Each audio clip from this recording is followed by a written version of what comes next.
ang mga alamat mula kay Brittany's. Kung bago kayo sa channel ko, don't forget to subscribe my channel, i-like at i-share nyo lang po ang aking channel, Brittany's Official. Brittany's Official. Don't forget to subscribe. Hit the notification bell para sa maraming update. Ayan guys, thank you for watching. Enjoy your watching. Brittany's Official. Don't forget to subscribe. Magandang araw sa lahat ng aking taga-subaybay at subscriber sa aking channel. Andito na naman ako sa inyong kwentong alamat. Nakapupulutan ninyo ng aral. Ayan, ang alamat ng Sampaguita ang aking babahagi sa inyo sa araw na ito. Ayan. At dito ko pasisimulan ang kwento. Ang alamat ng Sampaguita. Isang malayong bayan sa norte na may isang napakagandang dalaga na Liwayway ang pangalan. Ang kagandahan ni Liwayway ay nakarating hanggang sa malayong bayan. Hindi naging katakataka kung bakit napakarami ng kanyang naging manliligaw. Mula sa Hilaga ay isang grupo ng mga mangangaso ang nagawi sa lugar ni Liwayway.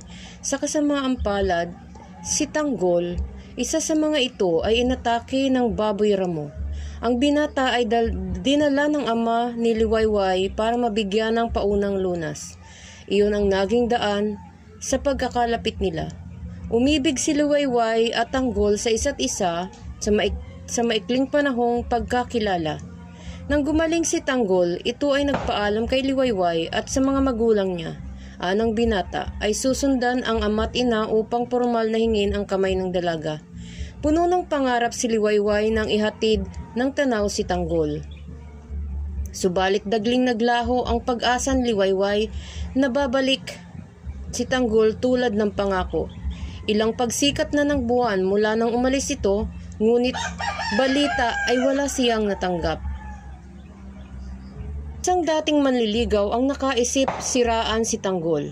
Ikinalat nito ang balita na hindi na ito babalik dahil may asawa na ito. Tinalo ng lungkot, pangungulila, sama ng loob at paninibugho ang puso ni Liwayway. Nagkasakit siya. Palibhasa ay sarili lang ang makagagamot sa karamdaman kung kaya isang linggo lang ay naglubha ang dalaga at namatay. Bago mamatay ay wala siyang inusal kundi ang salitang, "Isinusumpa kita. Isinusumpa kita." Ang mga salitang "isinusumpa kita, sumpa kita" ang tanging iniwan ni Liwayway kay Tanggol. Ilang araw makaraang mailibing si Liwayway ay dumating si Tanggol kasama ang mga magulang. Anito ay hindi agad nakabalik dahil nagkasakit ang ina. Hindi matanggap ng binata na wala na ang babaeng pinakamamahal. Sa sobrang paghihinagpis, araw-araw ay halos madilig ng luha ni Tanggol ang puntod ni Liwayway. Hindi rin siya bumalik sa sariling bayan upang mabantayan ang puntod ng kasintahan. Isang araw ay may napansin si Tanggol sa ibabaw ng puntod ni Liwayway.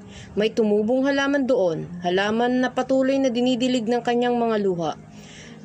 Nang mamulaklak ang mga halaman ay may samyo iyon ng ubod ng bango. Tinawag iyong "sumpa kita", ang huling salitang binigkas ni Liwayway bago mamatay. Ang "sumpa kita" ay ang pinagmula ng salitang Sampaguita. At dito nagtatapos ang maikling kwento ng alamat ng Sampaguita. Ayan, nakakuha na naman tayo ng mabuting aral sa aking binasa. At sana ay kapulutan ng magandang aral ang isang kwento ni Liwayway at ni Tanggol at ng pag-iibigan nila, na isa sa mga napansin ko na dapat talaga ay magkaroon ka ng tiwala sa taong minamahal mo kahit ano pang mga paninira, at handa ka maghintay dahil sa iyong pag-ibig. Ayan, salamat guys sa mga sumubaybay at nakinig sa aking kwento, sa aking channel. Subscribe nyo lang po at hit the notification bell para sa maraming update. Bye-bye! Enjoy your watching!